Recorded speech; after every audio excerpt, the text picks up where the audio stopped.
Um, a few things kind of clicked, because I was no stranger to the DMT realm or the acid realm or the mushrooms. I understood all this stuff quite clearly. But when I started to quit those things after I was born again and, stopped taking these hard drugs and quit cannabis, I was heavily attacked. Oh wow. And Okay. I saw the spirit war for what it truly was. I saw that this is more than real. This is terrifyingly real, in fact. And after a lot of that, basically the 2016 clown sightings happened. Yeah. I'd had enough knowledge then, enough time in the world of conspiracy and the occult research to understand a thing or two. And I understood that if the media is showing me something, then there's probably a reason. They don't do it by accident. And the media was heavily leaning into the 2016 clown sightings. They wanted us to see it, and there was the reason for that. And I tried to ponder over the idea of clowns, Nephilim, demons. People see jesters on DMT. There's a link here. There's something going on, and now clowns are suddenly all over the media. So the clown is a symbol. I knew that as a basis. A symbol for what exactly? Are they showing it everywhere? What does it mean to the initiated who they're showing these things to?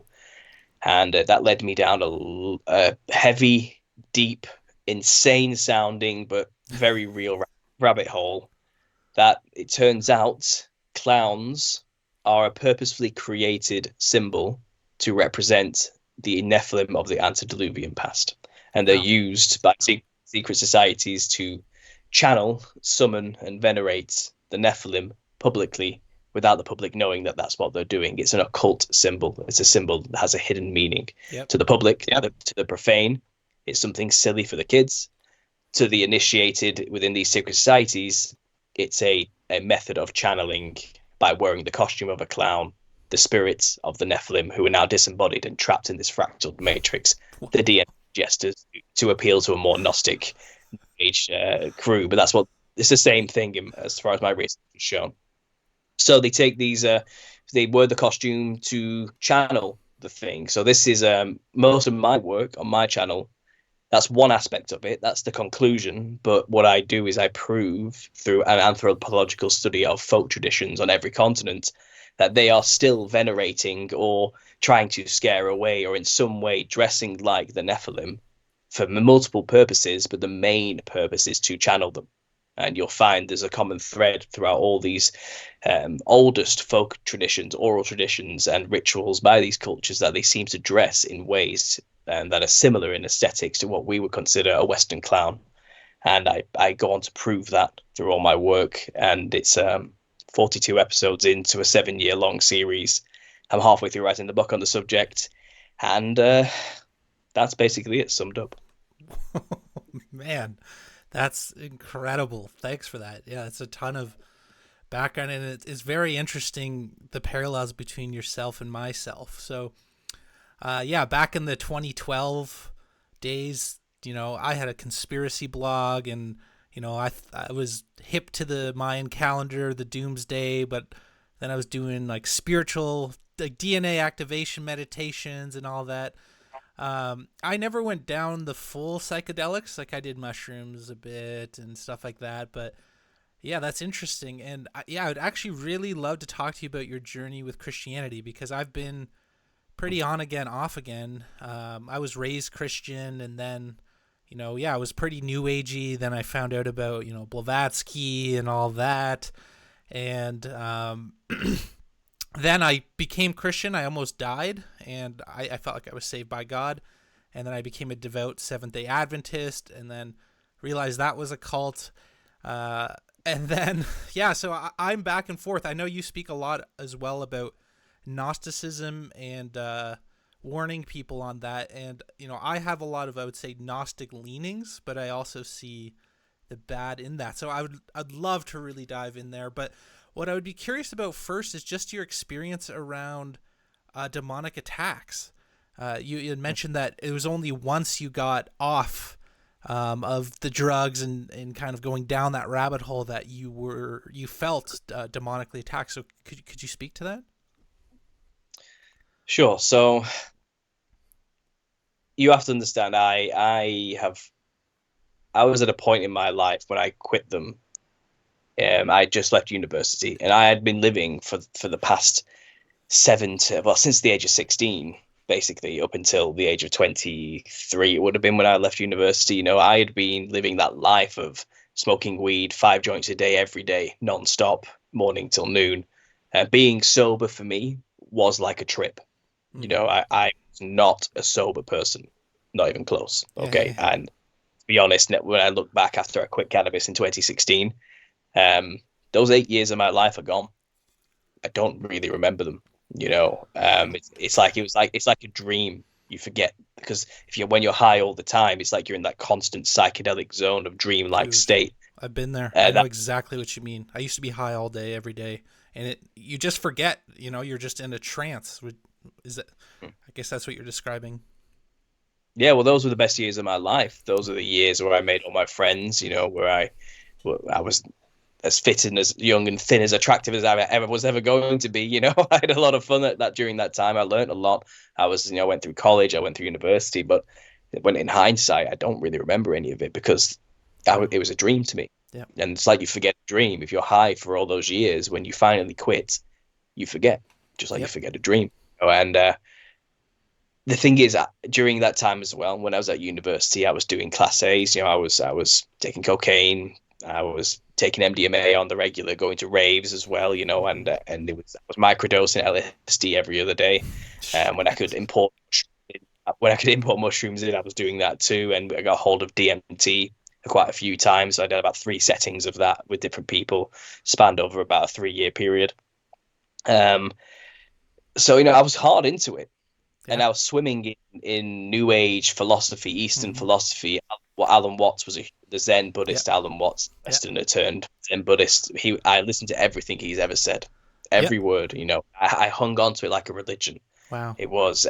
I considered his perspective on the matter and the Eastern philosophy on the matter that it's all an illusion, basically, and we are Mm-hmm. God experiencing God itself as though we've forgotten we are God in Yep. order to have a good time. I genuinely thought that was the truth, Yep. and I felt that was the truth.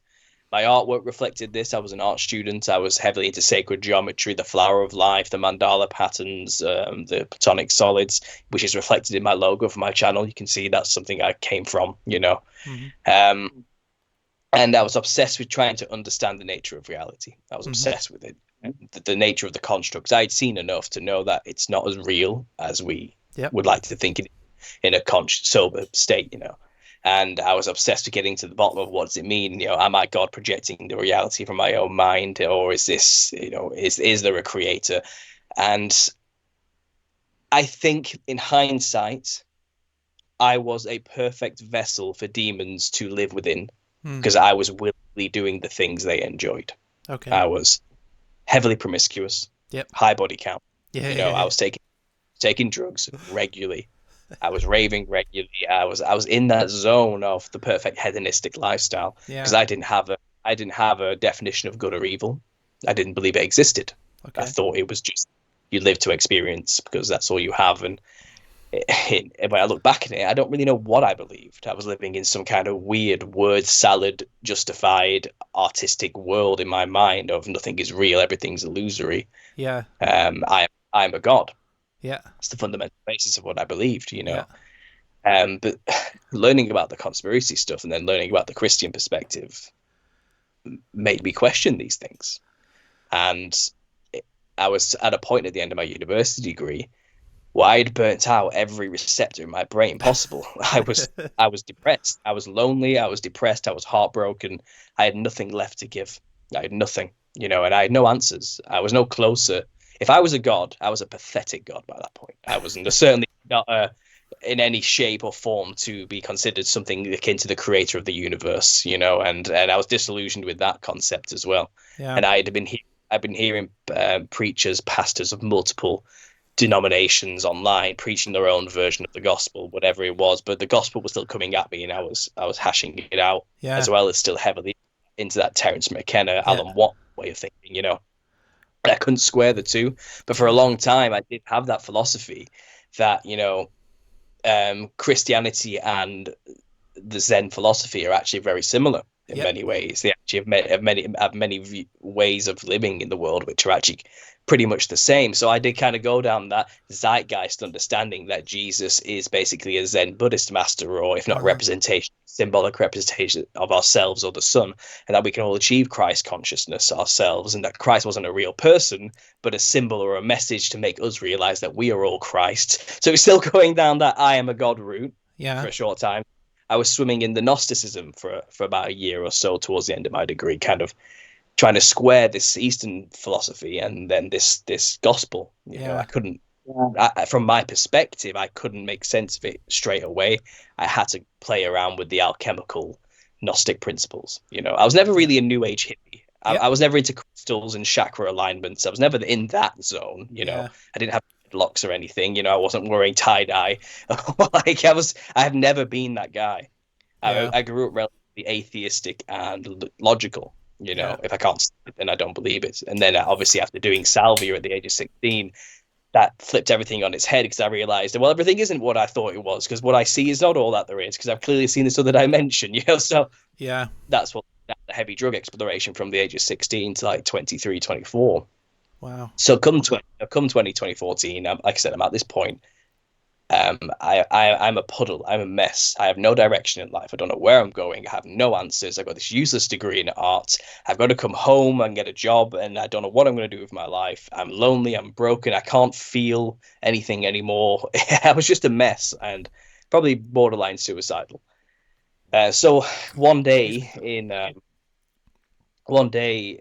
I went to a stag do, which is for my brother-in-law, and I went to a different city, and I ended up being in this hotel room one night, and I took a bath, and now I hadn't had a bath.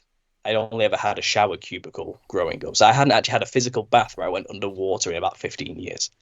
It's just never been an opportunity for me. I've always just had showers. I've always lived somewhere that has a shower cubicle, and that's all. I didn't go to swimming baths or anything, and all this type of thing. So it was a bizarre moment, but I was just at this desperate point. And I just said to God, if you are real, save me, help me. I don't know what I'm doing.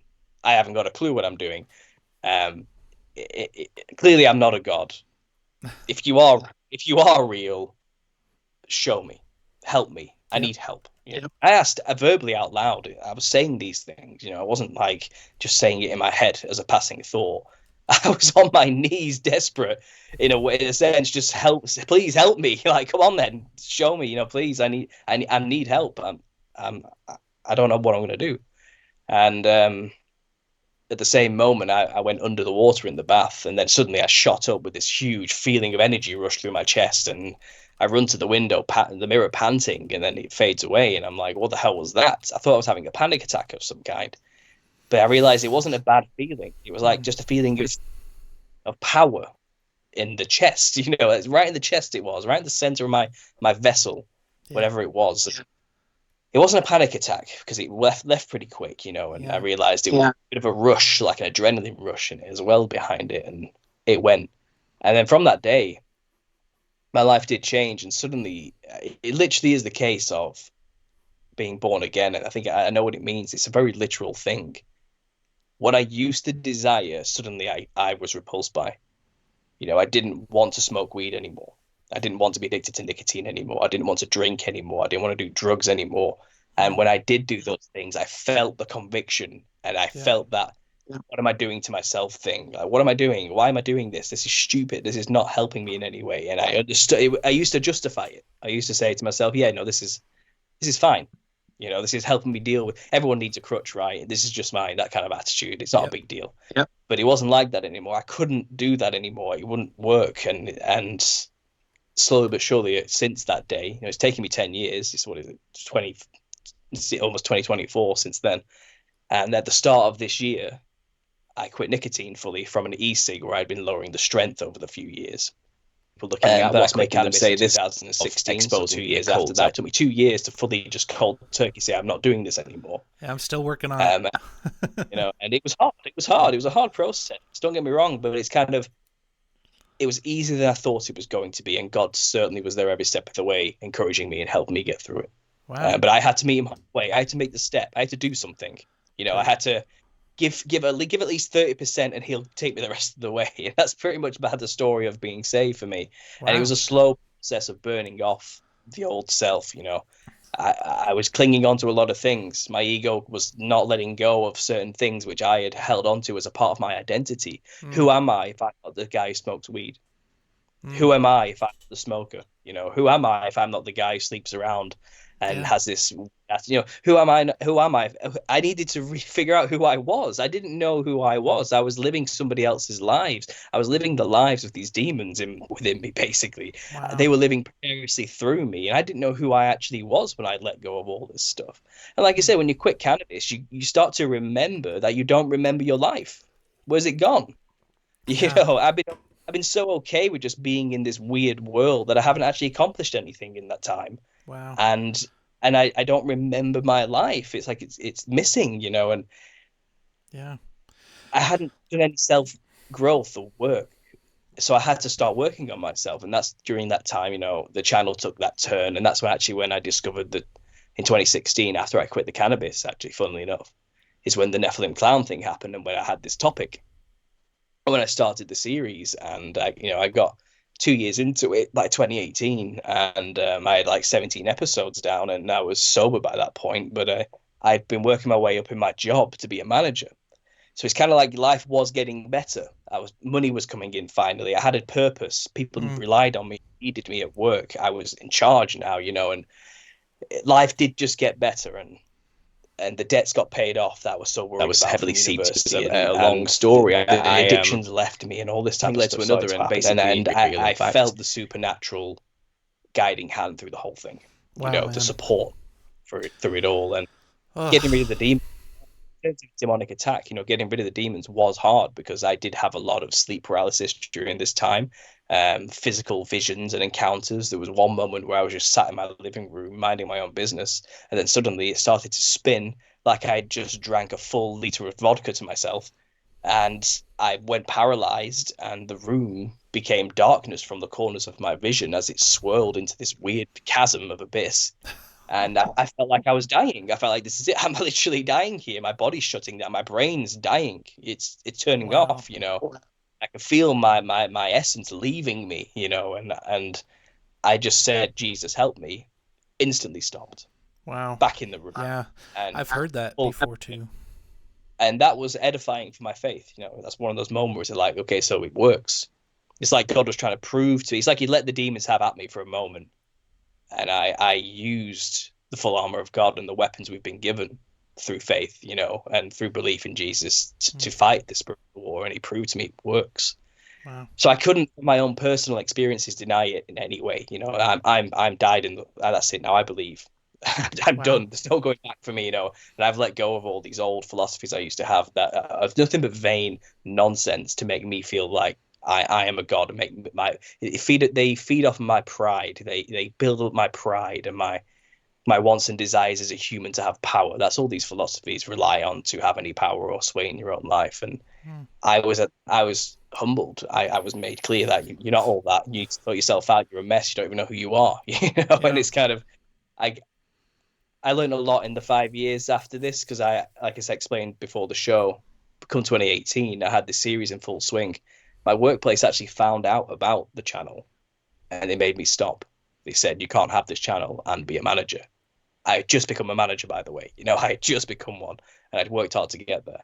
Yeah. So in my moment of weakness, I just shut the channel down and I decided, okay, I'm just going to focus on me for 5 years. And I did a lot of work in that time learning what it means to be a leader, to lead Yeah. people, and to what it means to be against narcissists in the world who are power hungry, who fight against you for these type of things. And I'm not that, and I learned a lot in that time about how the world works. And I also, moved out of my mum and dad's house, got my own place. I Nice. met my beautiful now wife. I have a wonderful 2-year-old child. Everything just my life got exponentially better the more I let Congrats. go.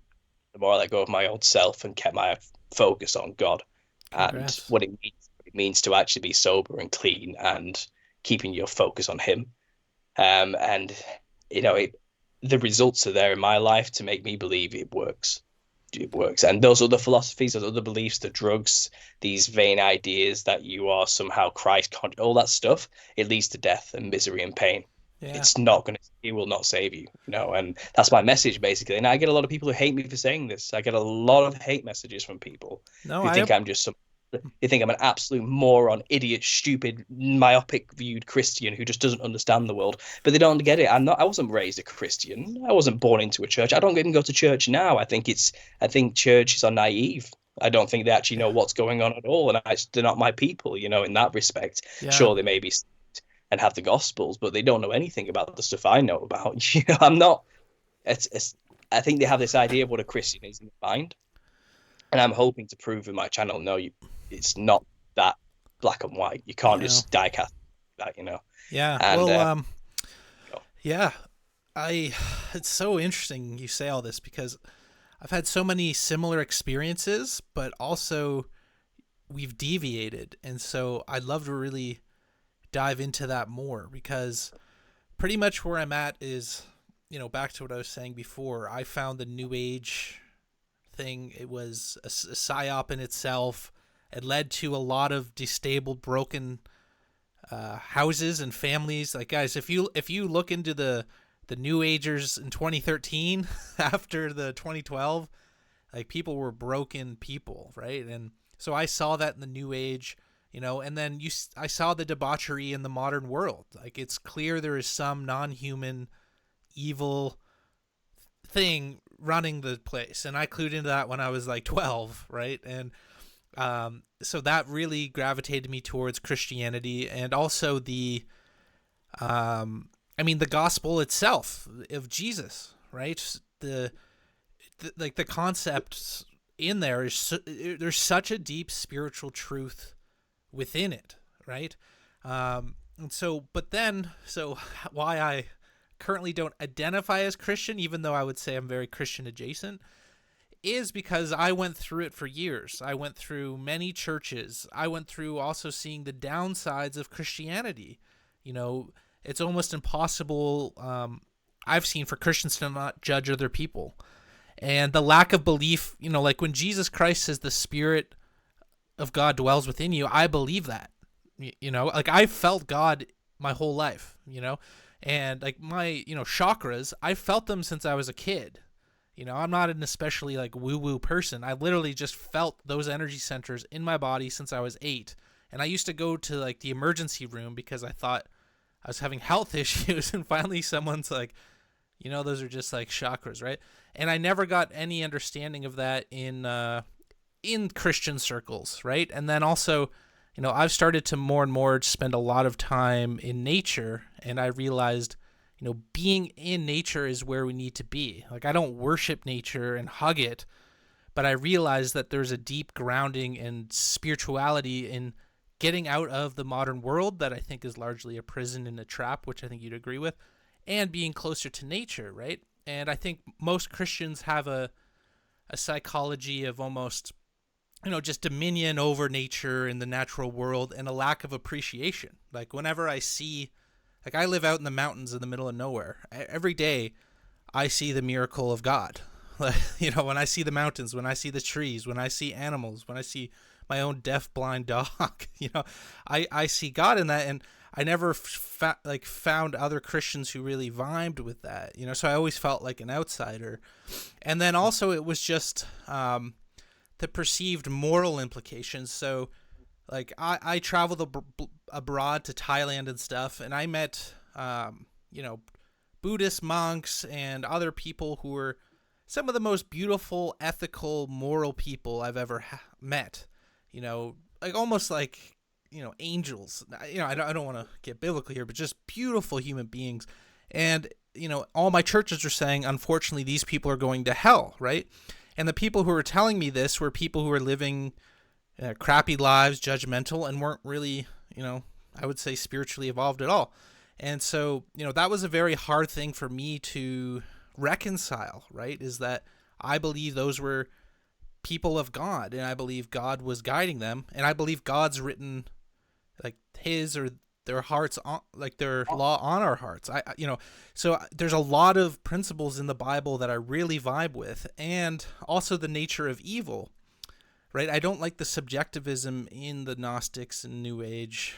at all, where it's just like, oh, everything is this, yada yada yada, you know.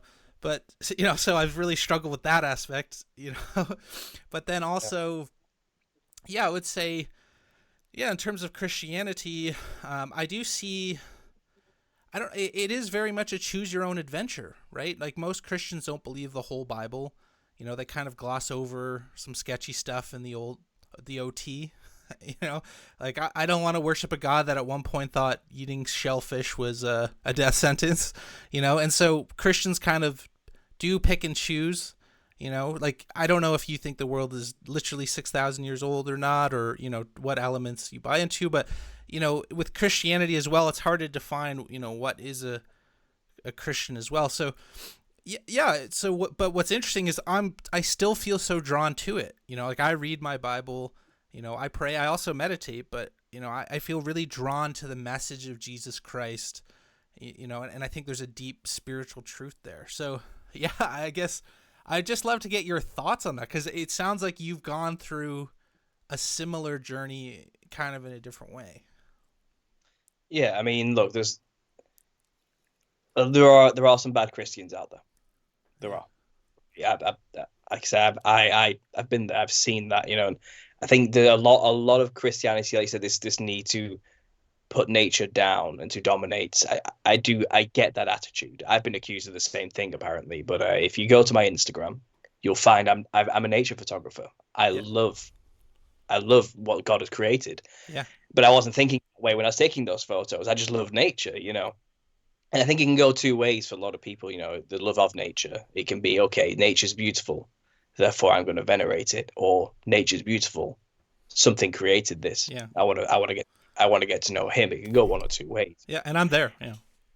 This is what I mean. Yeah. And look, I don't think the creation itself is evil. I think it's a creation of God. Yeah. I think Yeah. it's an incredible thing. Yeah. And obviously a lot of Gnostic thinkers and even some Christians I've heard want to go down this route, that it's not important because it's just an illusion anyway. It's not really real. It's going to get burnt away in the end. So why care about anything that happens here? Yeah. That type of attitude. Yeah. And some people have gone down that more Gnostic route of it's a prison created by the demiurge to keep us trapped here in our evil flesh prisons, and our souls just want to get out. Yeah. And I don't think that's useful thinking at all. I don't think that's even true. I think God created this beautiful world for us to exist in, embodied in this amazing, complex creation. Yeah. And it's up to us to either take that gift and do something with it useful, or do not. And I think people who are against Christians need to understand there's a huge difference between walking after Christ and being a Christian and churchianity. Christianity and churchianity are not the same things. There are corruptions in this world. There are forces at play, spiritual wickedness in high places, that have co-opted institutions and turned them into something that is dead spiritually. Yeah. Unfortunately, and there's a conspiracy here. This is why I'm into all this stuff. So you can't look at the horrors of the Catholic Church and say, well, Christianity and God is evil. Oh yeah. You can't look at money. Sure. You can't look at the money obsessions of the super mega churches, the prosperity gospels, and say Christianity is just a rich white man's game or something like that. Yeah. You can't die-cast it like it's so simple. What you need to do is get a relationship with God, a personal relationship with Christ, and get to know his message and talk with him, communicate with him, and he will show you how complicated and corrupt the world is, yes, and how he is the way to be saved within it, But I don't believe we're just here to suffer until we get to go up into heaven. That's very simplified. That isn't even biblical in any way, Christ suffered, we will suffer. Just as a Buddhist understand, life is suffering. Yeah. When you come here, you will suffer. It isn't perfect. It is a fallen state that we're kind of in. The world is a corrupted, fallen thing. It's far removed from God's original design. And the biblical history does go into how angels did attempt to corrupt God's creation. That's a part of the rebellion, and it's kind of explained biblically that we're in a war. And you've got to choose. You don't want to be on the wrong side in this war. That's the type of thing. And if you're not on any side, you're just cannon fodder. Yeah. You will get swept up in it whether you like it or not. If you don't even know you're in the war, not to use a Gnostic metaphor, but it's something I think people can understand. Yeah. You're all agents in the Matrix until you wake up. Yeah. I literally what I mean? said that 2 days ago on a podcast. Dude. Yeah. And there is some truth to that, but don't take that as though, Paul's a Gnostic now. I'm not. I don't think reality is like some kind of hologram illusion, and we're kept here by a cruel prison keeper. I think God wants us to live our best lives, and I think a lot of us have fallen away from that path He had planned out for us, Yeah. which is not like a track you must stay on in terms of control. I think people get upset with that as well. You have free will, but what He has created for you with specific abilities for you that only are unique to you as a unique individual He knew before you were born and created Yeah. is a life mapped out for you that could be perfect, Well, let me. and you could. Oh, sorry. Go ahead. Go ahead. I'm saying you can choose to follow a similar path that He's laid out for you, and choose to explore the options He's given you that He knows you will enjoy, or you can go off the path and do your own thing, do what thou wilt, and usually it leads to sin, suffering, and death. Yeah. Okay, Yeah. that's kind of how it goes. But what He has Yeah. created a life for you that would be perfect for you, and you don't have to do exactly what He says. You've got free will, but you'll find actually doing what He's suggesting works out really well. So why not? Yeah. Dude. Everybody's unique in that respect. God hasn't made us to be cult members who conform to the Borg hive mind of churchianity. That's not what He created us to be. Unique individuals made in His image. Yeah. With different wants, desires, skills, and dreams. He true Yeah. diverse in that sense. And He wants the best for us in that respect. And I believe I was off that path for a long time, Yeah. but since giving myself over to Him, He has beaten me into the right place at the Dude. right Yeah. time. And I'm now a free agent with my own YouTube channel and my own company, married with a child, and it's kind of everything I've ever wanted as has been given to me. Man, And it's so awesome. and it's all part of, again, you have to humble yourself and say, I don't know everything. Yeah. Maybe I need some help. And a lot of people are just not willing to ask for that help because they are too proud, and they want to believe that, well, I've learned all this intense stuff from these other places, and I'm so smart and big brained that I can save myself somehow. If I just know enough things, I can be happy. If I just know all the stuff and all the esoteric knowledge and all the occult secrets, I can transcend out of this flesh prison Yeah. that God's trapped me in and makes me suffer within, from their perspective, and I will get out of this cycle at the end or something. And no, there's only one way to be saved, and it's just to accept the simple, very simple gospel. Just believe that Jesus Christ came and died for your sins. That's it. Yeah. Well, Man. it's too easy. People don't want an easy option. It Yeah. is easy. That's the problem. So I kind of covered a few things. You said a lot there. I think I might have missed something. If No, there's you're. anything else, but Yeah. No, you're all good. It's so interesting. Like, we track so similar. Like I like 5 of my friends are dead from drug overdoses. I lived in a really rough area. Same thing. Womanizer, going out every night, boozing.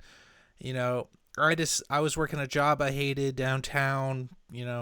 I quit my life. I moved into the middle of nowhere, and now I got a fiance. I've felt led and protected by God. But yeah, on the Christian thing specifically, like for me, I just see it as like literally false but spiritually true. And my main problem, like, I want to run a few things by you. I'll get your spots, and then I don't want to do the whole talk on this, but for me, okay, the Gnostics, I kind of consider myself a spiritual Bruce Lee, right? Like, the Buddhic concept of the ego is so deeply true, and something that when you become aware of it and you separate from the ego, that is like spiritual fire, and you've talked about that, and almost no Christians talk about that. And I think that's fundamental to, developing yourself spiritually. That's number one. Also, the Gnostics, the demiurge, I could see that being kind of true because there seems to be an energetic harvesting Lucian component and an intentional, trying to suppress human nature and human flourishing, right? And I think both the Christian map and the Gnostic map, it's an interesting lens to look at the situation, right?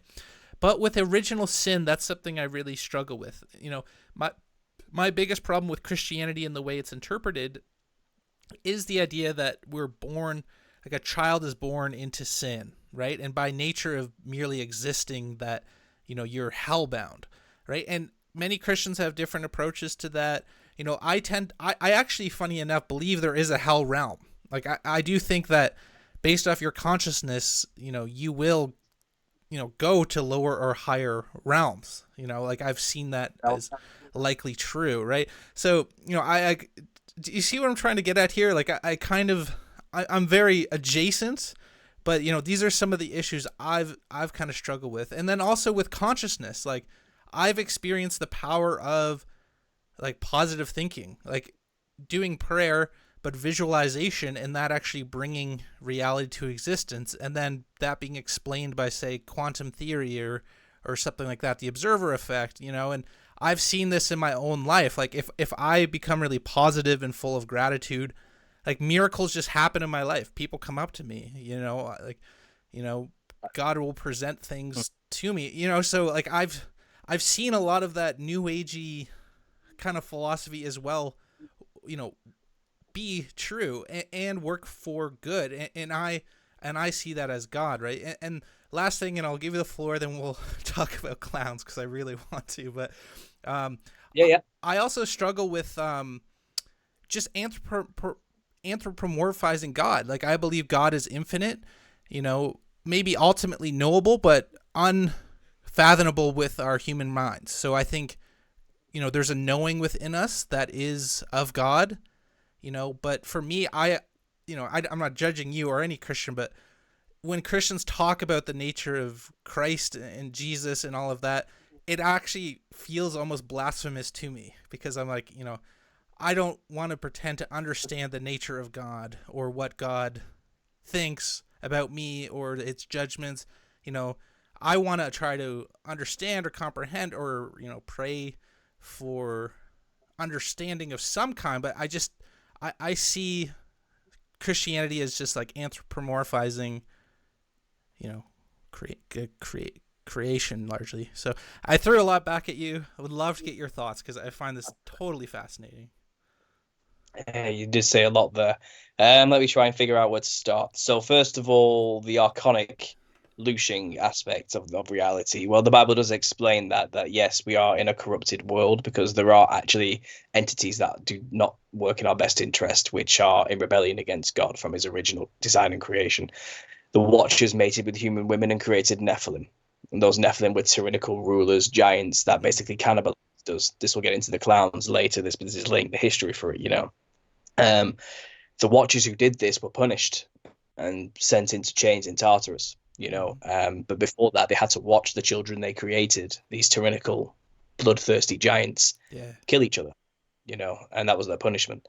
And also, they also tried to kill their own parents as well, the angels, but failed miserably. We see parallels to this story echoed through, let's say, the Greek mythology of the Titanochemy, the battle against the Titans versus the gods of Mount Olympus. Yeah.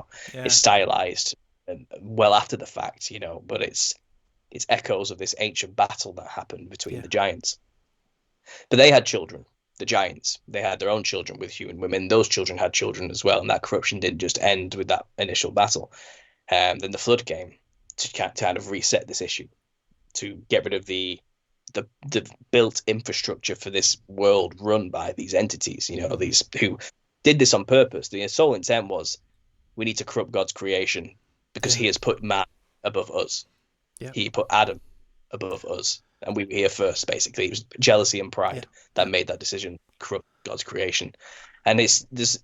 I get into it on the channel. It's more psychedelic than you think. For an angel to leave its allotted place is no simple thing. Yeah. Angels play a role in creation, in making it happen.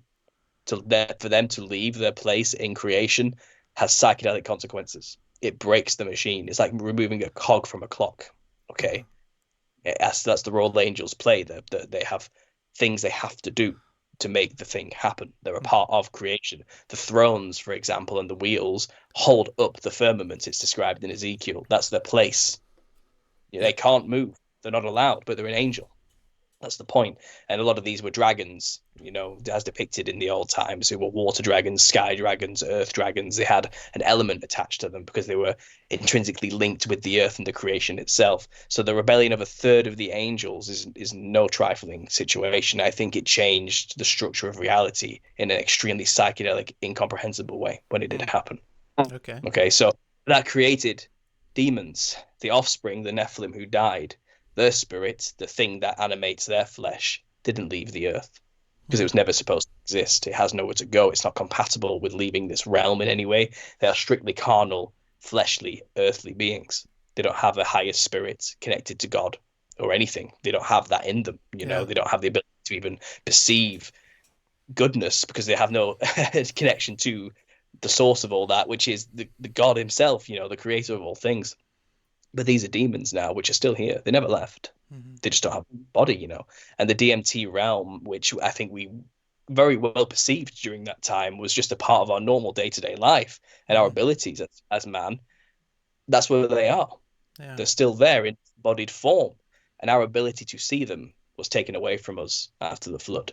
And that was a small mercy because we don't want to be interacting with them. It's for our own protection, not because God wants us not to have a good time or something. Yeah. No, I So, agree. Yeah. so our actions in the future to take drugs to get back there is actually, in that respect, spitting in God's face. He's tried to do something nice for us, and we're in a rebellion because we believe we know better. We're going back to the astral realm to communicate with these entities. He purposely put a barrier between to protect us, you know. So when you change your context and shift your perspective a little bit, you realize, you know, you have to be careful with what you actually choose to do and what you Yeah. communicate with. We're told to test the spirits for this reason. So when you have this idea that there's creatures of an evil satanic higher force or archons and the lower entity demons loosing our fear energy from us, these narratives, you're just talking about these same creatures and this Yeah. the hierarchy Yeah. of the wickedness in high places. It's just for some reason you've equated that to God has done this. And that's where that thinking comes from. What kind of cruel God would create such a world? He didn't create that world, but he gave his people free will, and we've turned it into this. And there are entities out there who have lied to us about our true nature and where we come from, and it created stories and mythos that turn us against God and make Mm-hmm. us believe he's a cruel, evil prison keeper who's Mm-hmm. keeping us trapped in these corrupted flesh prisons. But they're the cause of all those problems, not God himself. You know, and Interesting. Jesus came to correct this issue. That's the Yeah. whole point of. That's why he came. He came to solve the problem of this, you know. And yeah, Adam sure sinned. He rebelled against God and did something he shouldn't have done. But it also says that the serpent basically pushed him to do that. You know, he knows the serpents as it's described as a title, Satan's the serpent, the adversary. He knows the role that they played in the corruption as well, Mm-hmm. you know. But that doesn't just make us innocent. We still messed up. We still, you know, as mankind collectively did. Even after Adam, we kept corrupting ourselves further. Mankind decided to worship the Nephilim. They also Mm-hmm. decided to try and be like the Nephilim before the flood and corrupt their own DNA Mm-hmm. and do some genetic engineering, as it's described in the book of Jasher, and mix Yeah. themselves with kinds of animals. We are not perfect. We are constantly spitting in the face of God's creation. We are constantly in form of rebellion and pride all the time. So you want to say, oh, well, I don't believe in original sin. I've seen no evidence anywhere yet to prove otherwise in human history or even antediluvian ancient history. We have a problem. We have a Sure. serious problem, But you if you know, and look it's at a child, you don't say that is a bundle of sin that can only be redeemed by the grace of God. That right? absolutely. I agree. I think there's a point in a child's development where something changes, where the world corrupts them in a sense, and I think that's a part of I think the idea of original sin has corrupted everything to the point where it will get the children eventually. I don't look at my toddler and think you're a sinful, horrible mess who needs saving either. I don't Yeah. think like as a Christian, I don't see it that way. You know, I think if he, God forbid, were to pass away now, I don't think he has an issue of salvation. I really don't. Yeah. Okay, yeah. I But think I the always God, struggle as a Christian though, right? Like I used to be like I did Bible studies 3 hours a day, 3 days a week. Like then all day Saturdays as an Adventist, I fasted for 3 days without food or water, and I always had this feeling or compulsion that it was never enough, right? That like I was always falling short, to the point when I worried about gluttony, so like I would only eat one piece of toast, and then I got like severely underweight, and like that's something I really struggled with. Is when I was a devout Christian, there was a little thing in the piece back of my mind that I still wasn't sure if I was saved, and I wasn't sure if everybody else was. So, and that's where I felt where I felt it was like a kind of loosening or energy attack, because I constantly was fearful.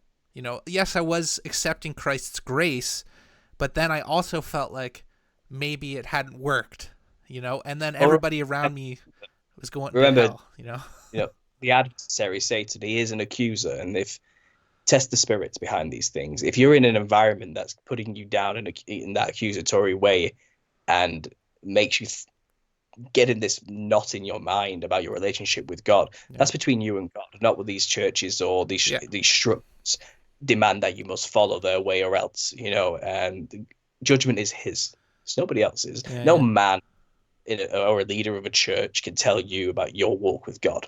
They can't.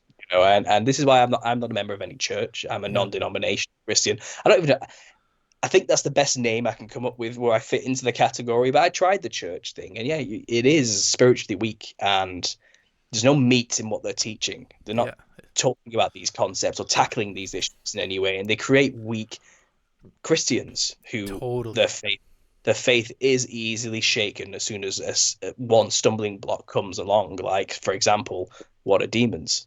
And they can't answer that question because the canon's different for certain churches, and they don't apply Enoch to the teachings, and then they'll blaspheme anybody who does, and it's ignorance abounds everywhere.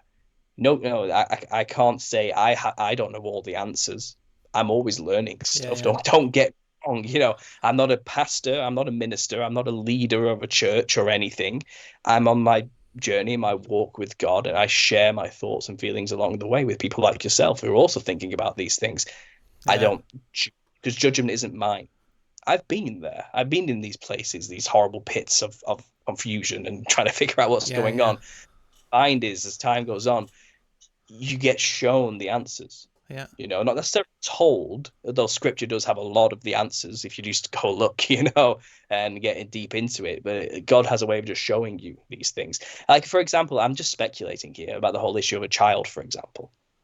I would not want to say personally that a toddler is guilty of anything because they don't really have free will. A toddler doesn't have free will. I'm in control. I'm in control of my son's life. You know what I mean? They don't have free reins to do anything, at all. I do everything for that child, through and through. But there will come a day where I let them go, and then they can make choices, and it depends on the choices they make what the true nature would be. It will become apparent pretty quick, and it also may reflect on how I've raised the child as well. So I can think about these concepts, but maybe to answer your question, because I don't have the answer to this, but maybe there does come a point where the child is free. That's when the world will inevitably corrupt them, and it may be the case that they have a connection with God and they do make the right choices and things do go and God does favor them and walk with them, regardless of whether or not they read the book, the words on paper or something. What I mean? Don't necessarily know. Like, there are these, it's a mystery. Sure. Someone described to me, I can't remember his name. I wish I could right now. Nice guy, and he basically described a lot of these things I talk about, because there are no conclusive answers, but there's still deep questions we all want to understand, but we can't get it's one of those things you have to just put on the shelf of wonder in your mind, he calls it. And you put it up there and you leave it there and you look at it every now and then and just think about it, because you'll never forget it.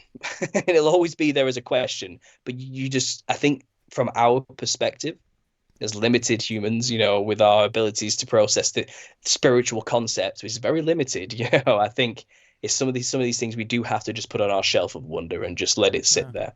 And we will, the pride in us wants the answers, but we have to accept that some things we're just not going to know until the end. And in terms of, you said a lot of things about hell, I think a lot of people are confused. I don't think there's a place in the clouds all the good people go when they die, and a place full of fire and brimstone all the bad people go when they die. That's not even a biblical concept. I think that's Dante's Inferno. I think that's just from a book someone writ ages ago, and it kind of got assumed that that's what happens. I don't think that's even doctrine in any way, shape, or form. I'm pretty sure it says when we die, we sleep until the final white Judgment. throne judgment Yeah. at the end of time, where all the dead is raised, and then a judgment is made, and those that aren't written in the book of life are basically cast into.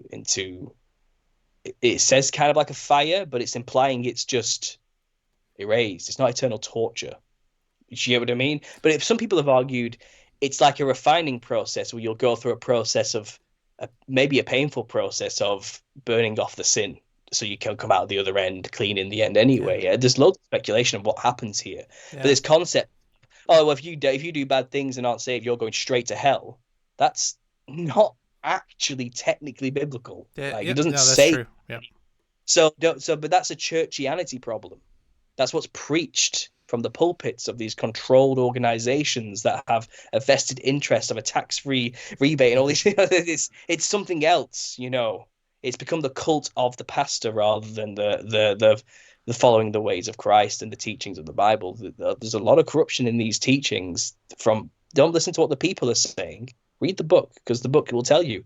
There's not this eternal burning hellfire. I think there might possibly be the Well, lake of fire for the evil people in these spiritual places who are leading mankind, humanity astray. I think yeah. the angels will be punished extremely severely because the standards on them are higher. So there may Yeah. be a lake of fire for them, and it's Yeah. described as, that's where Okay. they'll be thrown. All right. I So, see where you're coming at. Yeah.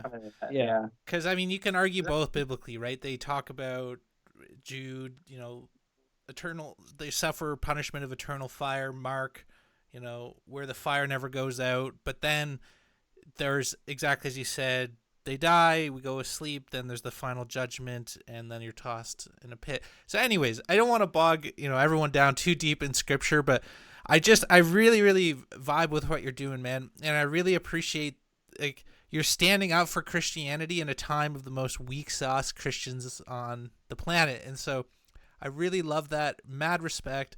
Also, mad respect. I see it as the remnant. I do see it as a remnant church in Christianity where young people who are now becoming aware of a lot of the control mechanisms are, preaching these types of messages. So, dude, 100% on board there. But don't want to board all the listeners who are. I'm on your chat actually because you got a good crew with you there, who I think are getting a little tired of the God talk. Well, too bad for them. But what I'd like to do actually is just walk me through high level what the Nephilim are. How do you think they're interacting with us today in our world? Just like high Sure. So level. first of all, I think it's a sad state of affairs that I'm the one that has to try and revive Christianity in the modern age. Like, that's not. I don't know what. It's a sad state of affairs if that's the case. Anyway, onto the clowns. Yeah. So I explained earlier the Nephilim are the offspring of fallen angels, Watcher class angels specifically, who mixed with human women. Okay, so there's a lot of history there. I just summed up a few sentences. A huge chunk of ancient history that has been represented in many other cultures all across the earth. Things coming down from the sky and mixing with the land and creating giants is a common creation myth for many cultures. A lot of cultures consider this their creation story, and what they're actually looking at is the creation of these particular creatures that are known as the Nephilim. Yeah. So first of all, the Watcher class angels are primarily described as seraphim. Yep. So they are actually fiery flying serpents, where the word seraph has been used is usually to denote the burning of a viper's bite of some kind. Yeah.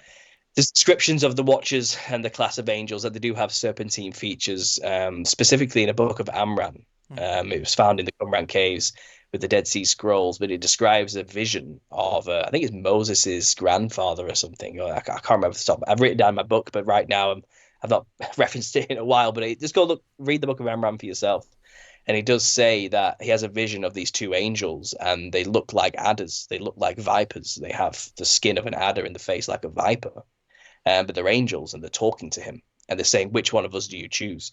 And he says, no, there's a good one and a bad one. There's like a fallen angel and a real angel. I think they're trying to say it's Belial or Heliel and Michael. It's basically the devil and Michael, But they both look snakes It's kind of, it seems like angels, a specific class of angels, the ones closest to God who fly around the throne of God, the seraphim class. So do you think the Um, Mayan, like Quetzalcoatl and all these guys, these are the Nephilim as well? Like, wherever you find serpents, yeah. fiery or flying serpents, Yeah. like Quetzalcoatl is a feathered serpent, Okay. Yeah. or the dragons of China are a Yeah. good example as well. The rainbow serpents of Australia or something like that.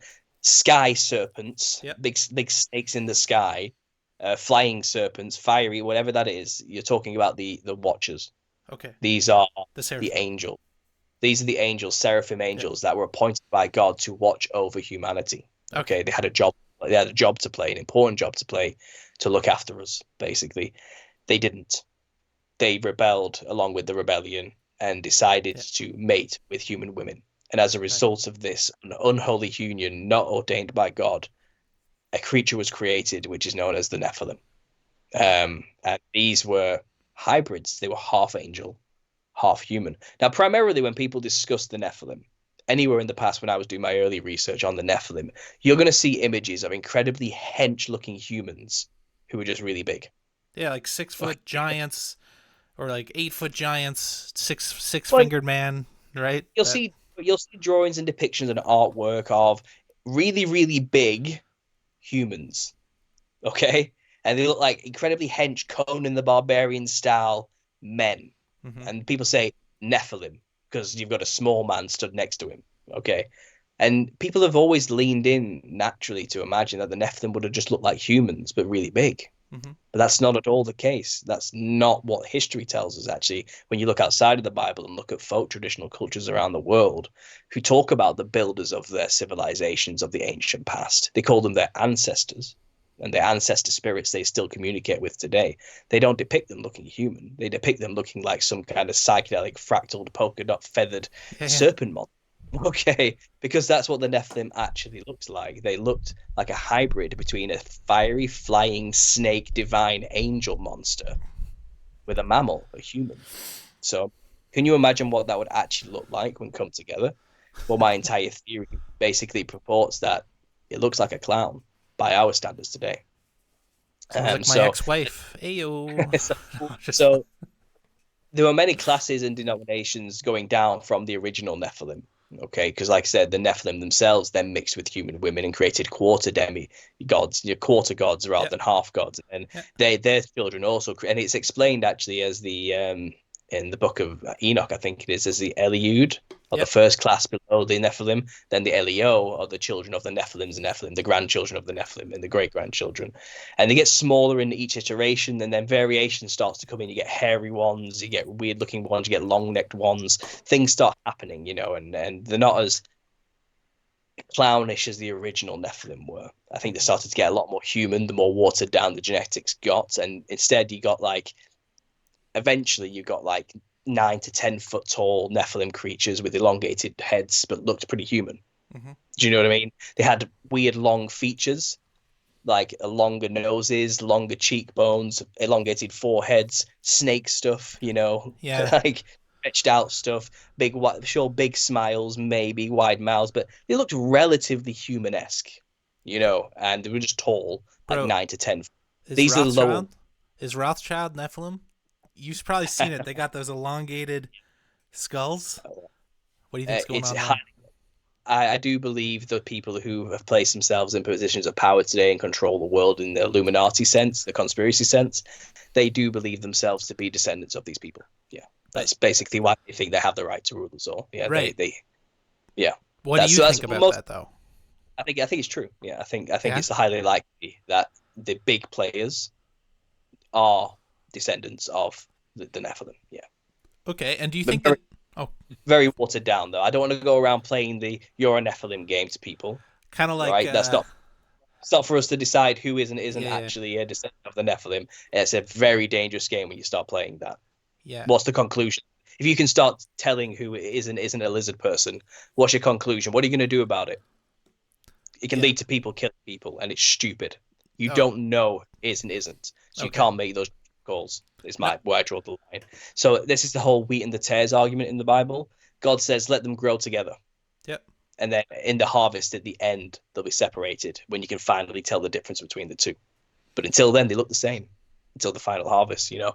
So this is why I think Nephilim DNA down to today's day and age is where the whole RH negative thing gets involved, you know. Yes, highly likely that's the case. Don't dwell on it. It's not up to you to decide who it is and isn't, because you just don't actually know those things. And it's a very dangerous game. That's all I'll say on that matter.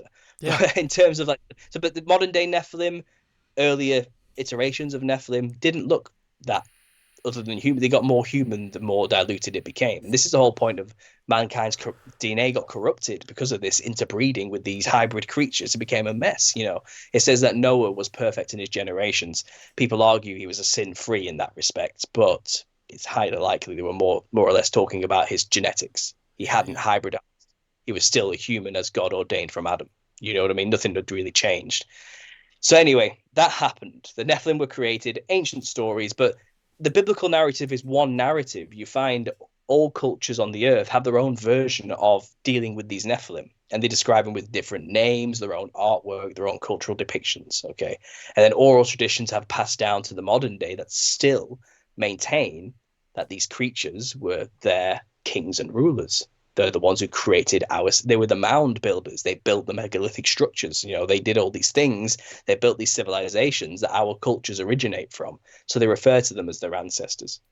So let's break down a clown by Western standards, okay, and how this relates to a serpent-human hybrid. That's what we're comparing it to. What would a serpent-human look like? And let's look at what a clown looks like, and you'll realize they're talking about the exact same things. So first of all, most descriptions of Nephilim, even modern day accounts from, let's say, tribes in North America, they're always talking about encounters with cannibalistic giants. Well, they always say they had white skin and red hair. It's the same description everywhere. So relatively maybe human looking, but very tall, very pale skinned, bright red hair. In fact, you'll find the practice of scalping as well may actually go back to killing the giant Nephilim, because the red hair was considered a trophy because it's so rare and unique and different and strange. And there is actually, I found it in a book about the mound builders. There's this testimony from a woman who's a part of this oral tradition tribe in North America, and she still has her tribe's Nephilim hair pelt, which she wears over her shoulder at certain meetings. They've kept it for this long, you know, as a remnant, as a sign of their victory over the giants, you know. So yeah, white skin, red hair, most common descriptor, base descriptor of Nephilim. There's always variations. It must, you know, serpents come in many shapes, sizes, and colors. So did the Nephilim. But the common trait is pale skin, mainly on the face. The body may have been other colors, but the face is primarily white with red hair. That's a clown base by a Western standard. That's just the base of a clown. You build from there, don't you? So clowns often have a big wide smile. That's a serpent trait. Snakes can dislocate their jaws to eat their prey. You look at a snake face on, it looks like they're smiling at you, just by the nature of the lines that connect their jaws all the way to the back of the point here to the ears that on us. So I believe the Nephilim had that ability to open the jaw incredibly wide, a serpent trait inherited from the fiery flying serpents of their parents. So they had big wide smiles. So do clowns. Often clowns have red paint around the mouth as well. That could depict the cannibalistic blood-drinking nature of the Nephilim. They're renowned for drinking the human blood and just eating us. That's basically the history of the Nephilim, subjugating mankind and eating them. That's where everywhere you go, that's the story, okay? And many cultures revolved around appeasing the giant and offering sacrifices to them. Other cultures revolve around fighting against the giants and killing them and warring against them. It's one of the two, you know, and that's what the red around the mouth of a clown could probably donate, their cannibalistic nature. But also, imagine a pale-skinned reptilian mammal hybrid with lips. That would look weird. Probably bright red lips on a reptile would look very strange, because reptiles don't have lips, but mammals do. So I think what they had was big bright red lips as well. I think it looked ridiculous. I think it looked terrifying, actually, to behold. So do clowns. Big red mouths. So get onto the face paint of a clown. Often you see the painted big black brow ridges like this all the way to the top of the forehead. Makes the forehead look bigger. Common trait of most Nephilim creatures, elongated foreheads. We've found the skulls all over the earth that they have elongated foreheads. A lot of clowns are often depicted with pinheads, cone heads, a skull cap of some kind to make the forehead look longer. The high brow ridges accentuate that point. But also, if the person with the face paint on closes their eyes, it looks like they have huge eyes. The Nephilim also were said to have large glowing eyes. Often that's painted blue or something on a clown. Big blue glowing eyes, another common descriptor of Nephilim creatures. You can actually find like sculptures from maybe Egypt, for example, of these bug-eyed people with big blue eyes. They painted them blue, like gold statues with blue eyes, because that's what they looked like. They had big, bulging, crazy-looking eyeballs, like a snake would, bulging out of the weird-looking head. So did the Nephilim. So the clowns tried to paint that feature with their makeup. The Okay. slit going down the eye is another common feature of clowns as well. Clown makeup, that's a serpentine trait. The Yeah. slit Yeah. pupil. Mm-hmm. The cross is another common one. That's denoting metaphorically that they are dead. They are undead spirits now. You are summoning the dead with these things when you wear the costume. It's a tongue-in-cheek reference to their dead nature. So it Yeah. varies. Everything's a symbol, everything's a metaphor, everything's a simile for Nephilim traits, history, and features. That's how you channel them. That's the whole point. You're supposed to denote yourself with features that represent them. So that's pretty much the face. The nose is an interesting one. Big, bright red nose. The classic story is a clown fell over, broke his nose one day during a performance and was bleeding. The audience thought it was hilarious. So then it became a common thing that was used from then on. I think that's nonsense. I think it actually is a literal feature the Nephilim will have had. Now, not all Nephilim would have had big red noses. I think it's something that developed as they aged. It turns out there's a genetic condition that incredibly pale people get in Northern Europe called the Curse of the Celts. It's primarily a white person problem, but other races can get it, but it's rare. It's primarily a Northern European problem, which is why they call it the Curse of the Celts. And basically, it's a form of extreme rosacea, which, first of all, on a white skinned Nephilim, now, not like me, not pink and rosy like me, I'm talking like porcelain, vampiric paper white, Mm-hmm. creepy white, leprous white skin. That's what the Nephilim had, not natural at all. But if they had this extreme form of rosacea, which extremely pale people do develop, it's likely they had multiple red patches all over the skin, like polka dots of a sort. But also, it can develop as they age into what's called a rhinophyma. It's where the nose starts to grow and gets bulbousy and red and full of pus and weird, and it becomes a huge, big red ball on the end of the nose the older they get. Is likely the Nephilim also developed the same genetic trait from the pale skin.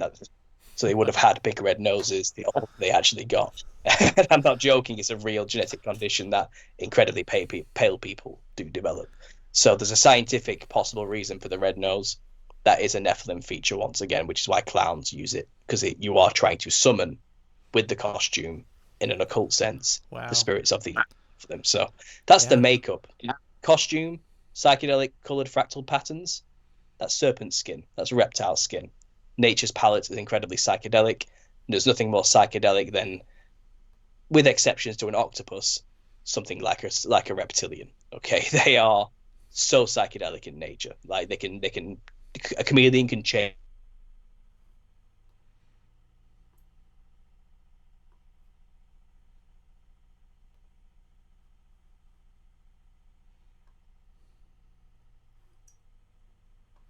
Oh, I think we lost him there.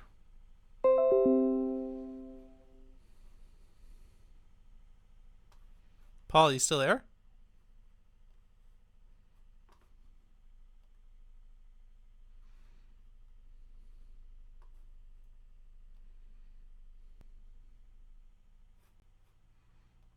Paul, are you there?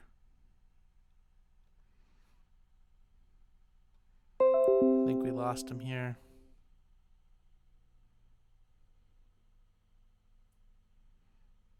Yeah, guys.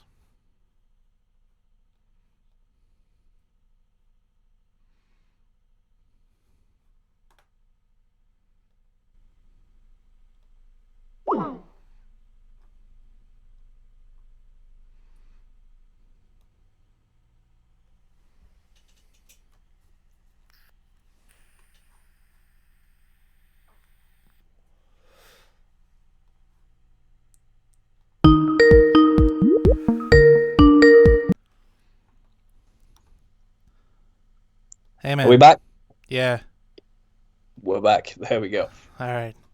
Sorry about Right, that. where was I? Where was I? Costumes. Yeah, right. The clown is psychedelic and crazy. Okay, just like a serpent's skin would be. That's why they wear the multicolored clothes. It's just a.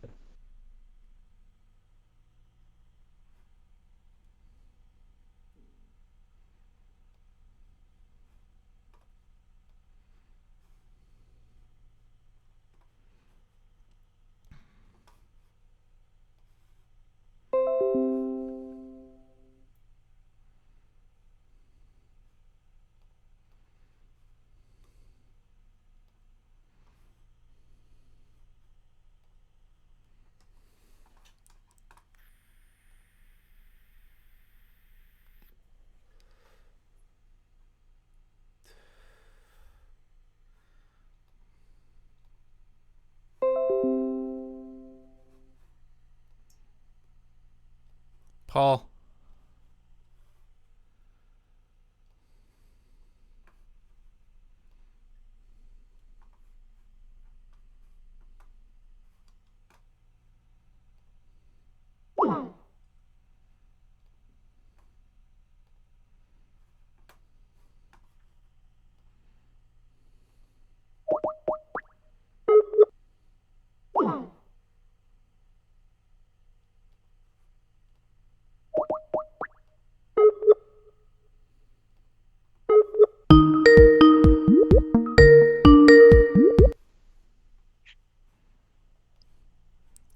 Hey, man. Sorry. We'll try it again. I live off grid and everything just went down. So the generators kicked in, hoping we're gonna be good. But yeah, if we cut off another couple times, we'll do round two. So sorry about that. It's all right. These things happen a lot more lately than they used to. I'm not gonna lie. That's fine. Don't worry about it. Yeah. So clown costume, reptilian features. I think that's where I was last. The ruffle around the neck is another reptilian feature. It's called a lizard frill. Some lizards in Australia have a frill around their neck, which is very similar to the ruffle around a clown's neck. Clowns are often associated with having large shoes. It's to denote their giant original nature. Big feet, giants. On stilts, giants. Tiny hats, tiny umbrella. They're a giant in comparison to the things that they have in their hands. Big gloves, big hands, a giant. It's all just a symbol. The clown costume is just an amalgamed, mashed together metaphor for Nephilim features. Yeah. And it was done by design by Freemasons in the 1800s. And I go into the history of that quite a lot in my book. I've been picking it apart and getting deep into the histories of the people involved, and I have it on good authority through my own research and through memoirs and just through the history of the situation that in the 1800s, a son of a Freemason called Charles Dibdin, they were both called Charles Dibdin, by the way. So Charles Dibdin Sr., the member of the Leicestershire Lodge number 2429, and his son, Charles Dibdin Jr., went on to take control of the most prominent theatre in London, which was Sadler's Wells. Okay. And then during that time, there was performances going on, and he shook it up basically and changed the costume of the pantomime character known as Clown. Now, this had never been done in 500 Charles years. Dibdin. Clown has not changed his costume for hundreds of years. It's always been the same, okay? Plain white servant rags. That's how the clown used to dress. The clown character is based off Pedrolino, okay, which is the Italian version of clown where it finds its roots. Pedrolino is the servant of the rich man. That's his job. His job is just to be the servant of the rich man and to chase after Harlequin, who has stolen the daughter of the rich man. That's the comedy of the Harlequinade, of the pantomime. Clown and his master chasing after Harlequin and the master's daughter. Mm. But the costume hasn't changed. Suddenly, this son of a Freemason comes along in the 1800, and decides, I'm changing the costume. You're now going to dress like a psychedelic, fractal pattern, crazy monster-looking demon. Complete for no reason. No one explains why he decided to do this. Mm-hmm. He just did. And no one explains where the inspiration comes from for the design. They just talk about how interesting it was and how it sets Clown apart from all the other characters and how it created a firebrand of a character that that was never the same since, you know. But it never says, oh yeah, by the way, he got the design idea from this. No one explains it Hmm. anywhere. Yeah. I figured it. I figured it out. His father, turns out, was heavily into Indian Hindu iconography. His brother was a member of the East India Company and actually died colonizing India with the East India Company during this particular time period when Britain was colonizing India. He moved to India. He was going to live in India, but his ship couldn't sail because of bad weather and he decided to stay in England. He loved India and he was definitely well acquainted with Hindu demonic iconography, especially if he was a member of Freemasonry, which is, as far as I'm concerned, a continuation of these ancient Nephilim serpent worship cults of the past. So basically, he took the inspiration from the Hindu demons, specifically the Rakshasa, and the way the Rakshasas are dressed on temples and in artwork and how they dress in their ritualistic garb to represent Rakshasas all across the Indic regions, all the way to, going across to the archipelagos of Bali as well, in the Philippines and Borneo and all these places that have been inspired by Hindu mythology as well. Thailand as well, Vietnam, all this region. The costume hasn't changed. They have this demon called Rakshasa, which is shared culturally, and they look and dress exactly like the same costume he decided to change the clown into in the 1800s in England, because he was likely inspired by his family's obsession with India and was well acquainted with Indian demons. So it was modeled after just a demon. And you know what? This is new information, but someone pointed out to me in my last live stream. Season 2, episode 6 of Supernatural in 2006, it turns out they made an episode about a killer carnival clown who was getting children to open the doors into their home so he could murder their parents. Turns out he is the spirit of a Rakshasa demon in that episode. Wow. And this is well before I've never seen Supernatural. I didn't know about that. That was in 2006, that connection. So the media has already made, the controlled media has already pointed out that the clown is literally the spirit of the Nephilim Rakshasas. Okay? Yeah. So, yeah, the clown itself is literally designed after a specific Indian version of Nephilim creatures. All right, yeah. I know you could talk for days about, all over the world you've made such a compelling case. In all these isolated cultures, you see this clown figure, right? And for me, what really clicked with your work is from a young age, I was terrified of clowns. I just thought them really creepy and demonic, and I never messed with them. I wouldn't say I had nightmares of them. I just knew to stay the hell away, even as a kid. And it just always something intuitively told me that. And so you laying out the case is fantastic. And we see this clowning of the world, right, where they're pushing clowns and in fashion, and we're turning into almost a clown world. I made that post on Twitter there, but yeah. So what I would be curious of is, you've already stated basically that you think the Nephilim are largely hidden, but how do you think, are the Nephilim here among us in the physical realm? Are they influencing us from a different spiritual realm? How do you think, where exactly do you think the current Nephilim reside, and what do you think they're actually doing to us? Yeah, so the disembodied spirits of the original Nephilim are here on Earth with us. We just can't perceive them. They're in what we call the astral realm, or the fractal matrix, or there's many names for this place, whatever you want to call it, whatever group you come from who's labeled it whatever you want to call it. I assert the demons, the jesters you see when you take dimethyltryptamine, who are in the DMT realm, which is the same place, are the disembodied spirits of the dead Nephilim. Mm-hmm. That's where they are.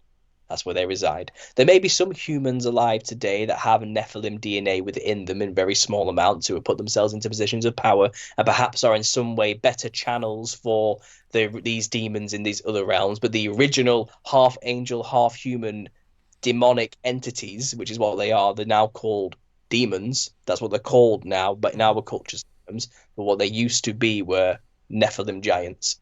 They're in this realm, this just here on Earth with us. They're not separate from us in any way. I don't think the DMT realm is separate from Earth. I think it's a part of Earth. I think it's necessary for Earth to exist as we perceive it. I think it's like the plumbing behind the scenes of the Yeah. projection of the thing we live in currently. It's the coding that makes this thing happen. It's a lesser place, in fact. It's a place where there are no embodied forms. We live in the place where we can the spirit can be embodied. Wow. I don't think the body and the soul are separate. Yeah. I think I am a living soul with a body, and my Okay. body is part of the soul structure, and I also Hmm. am filled with the Holy Spirit of God. That's Hmm. there's many ways complicated. It can get complicated. Yeah. Yeah. It's best Yeah. not to too much into all that. Yeah. Yeah. But the spirit realm, people go there thinking it's a special, more advanced, unique place compared to where we are, and we're in the lesser realm, and they're in the higher realms. Could not be further from the truth. That's the lie. They are lying to you. You think it's Demons the lie. opposite? Yeah. It's the opposite. They are in a lesser place. The prize is here, where we are, and our body. And this Hmm. is where possession comes into the situation. This is the whole point of demonic possession. They want a body. They are craving to satisfy their urges and desires, their fleshly desires, but they don't have a mouth, eyes, a nose, ears, or fingertips. They can't experience pleasures of flesh. They cannot. They don't have a body. So they do it vicariously through us. They embody our body, they inhabit it if we let them in, if we leave ourselves open. Yeah. And the best case scenario for a demon is for you not to know Yeah. you have a demon in you. So they tend to stay hidden, and once you cast them out, they end up back in this horrible place where they hunger and thirst but can't satisfy those urges. So that's why they use you. They live vicariously through your senses if you allow them in. And once you're filled with the Holy Spirit, there's no room for them. That's the point of being saved. It's to stop yourself from being under the whim and desires and motions of these creatures, these parasites that will use your body Yeah. for their own pleasures and purposes. Yeah. And the more you give over to them, the more control you let them have. If you know you have demons and let it happen, then all hell will break loose in your life because you're just allowing them to take control of your vessel, and you'll be fully controlled by them. You might even black out and not even remember what you've done. In extreme cases, this is probably where these murderers come from, who say the demons made me do it. And they don't remember killing people. Like, this is the point. Like, these things were bloodthirsty, murderous, cannibalistic monsters when they were around. They're not your friend, but they will say anything. Hmm. They will lie to you once you're in that DMT realm for you to let them in. They will tell you we're ascended masters from the fifth dimension, or we're time travelers who have just evolved beyond your comprehension of humanity or something. Or they'll say anything. They'll Yeah. say anything to you. Oh, we're just reflections of yourself. We're collective Jungian archetypes of the collective unconscious, and we're just here to let you know that you don't need to take life too seriously, man. Now let me possess you. Lol. Yeah. You know what I mean? They're So do you? just Oh. they're real entities with Mm. real personalities who existed once in physical form, Mm. and that's where they are. Disembodied spirits. Yeah. That's Do you think they're the only game in town? Like when you hear about David Icke and the reptilians and shape shifting, do you take that as real, and do you think that's Nephilim as well? The whole alien situation broadly. I've spoken to a lot of people, and I'm pretty convinced that they believe they were abducted by yeah. aliens, and then so I'd be curious to get your thoughts on that. Is it all just a Nephilim game, all of this stuff, or do you think there's other party people in the party? Or I've heard all the same testimonies you've heard throughout my years in the conspiracy world, and something's happening, isn't it? yeah, People are encountering strange cryptid-like creatures and what they call alien greys, or the tall greys, or the whatever the Palladians. There's many variations of it. The reptilians from underground or whatever. Yeah, something's going on. People are having physical encounters with weird hybrid creatures. Absolutely, that's yeah, also happening. Well, they're not the only game in town. I've seemed to find the way I can square this with biblical history is there was a period of time where humanity corrupted their own DNA by hybridizing themselves with animals. So you get oh, dogmen, werewolves, mermaids, sirens, centaurs, half human, half whatever. yeah, There was a time where humanity did that to themselves just before and after the flood. There's okay, evidence. I mean, it says that Nimrod, for example, became a mighty man. He became a Gibborim. A Gibborim is a title for a mighty warrior or a mighty man that was often associated with the giants. So Okay. when that, in the context of that verse, it's saying Nimrod, who was a human from the lineage of, I think it was through Cush, through Ham to Noah, he basically did something to himself to become a Nephilim, to Oh, Nephilimify himself. But they're not real. Nephilimify. That's my Okay. that's my phrase. Nephilimify yourself. Yeah, but the thing is, they're not a trademark. I coined that term. So Oh yeah. the thing is, they're not really the faux Nephilim, the false, the humans who have just messed themselves up. Okay. They're not they're not half angel, half human. They're not really Nephilim. They're just corrupt vessels who have utterly just destroyed the image of God through their own conscious decision and choice. They made the choice to do that to themselves. So I think in many respects, it's possible when they died, they were also stuck here on earth because the body and the soul are not separate. To corrupt the body in such a way, maybe to corrupt the soul in a way that makes it no longer compatible with leaving the earth. So it's Yeah. possible a lot of these disembodied demons aren't just Nephilim, they are humans who also did this to themselves, Yeah. who I've were heard also, you. Yeah. you know, I'm I've just heard you say speculating that. based on theories, I've heard. and it Oh, go answers a ahead. lot of questions. I say it answers a Yeah. lot of ideas and questions, but it also explains where cryptids come from, the cryptid phenomena. It's just the remnants that Yeah. Yeah. survived of these hybridized monsters, basically. And you get werewolves, skinwalkers, reptilian men. Now, these reptilian men sound to me like human beings who mix themselves with snakes and lizards, not Nephilim, not hybrids between fiery flying serpents and human women, but humans who mutated themselves. Just Mm. like the bad guy from Spider-Man, who wanted to regrow his arm, so Yeah. he Yeah. Yeah. mixed himself with lizard DNA and became a lizard man. But his Yeah. arm grew back, but the consequence was he had nothing but evil in his heart continuously, and he wanted to destroy everything, and he became So I think a lot of that kind of stuff was happening a very long time ago, and we see these monsters today, Mothman. Anything that's like a human animal hybrid is a result of this genetic engineering, this manipulation that's explained clearly in Jasher, in Enoch, and in all these extra biblical Okay. texts. So Yeah. do you mess around with the Tartaria mud flood theory? Like, do you think these old societies were actually of high technology, comparable or I in mean, I excess to mean, ours, or it's a deep subject, isn't it? That one, that's a whole yeah, podcast in its own. yeah, But I've touched on it a few times on my channel. I've leaned also into the millennial reign, the millennial kingdom theory as well. That it's Jesus has already come and reigned for 1,000 years, like he said he would. yeah, yeah, yeah. And what we call Tartaria is a cover up for when Jesus was on Earth, reigning for 1,000 years and building these advanced civilizations, basically when he was in control in the flesh. And we obviously were living like gods at that time and had these abilities to create a beautiful, perfect, designed, in tune with nature and electricity way. Okay. Um, that's that's a theory, though. That is a theory. A lot of people, it's called praeterism. It's based on the idea that prophecy has already come and passed, and we're actually living in Revelations 20 in the script. Because a lot of Christians are sat around waiting for Jesus to return. This argument says he's already returned.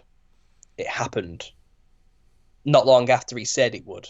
Hmm. Not long after he died and was resurrected in 70 AD. That's when it happened.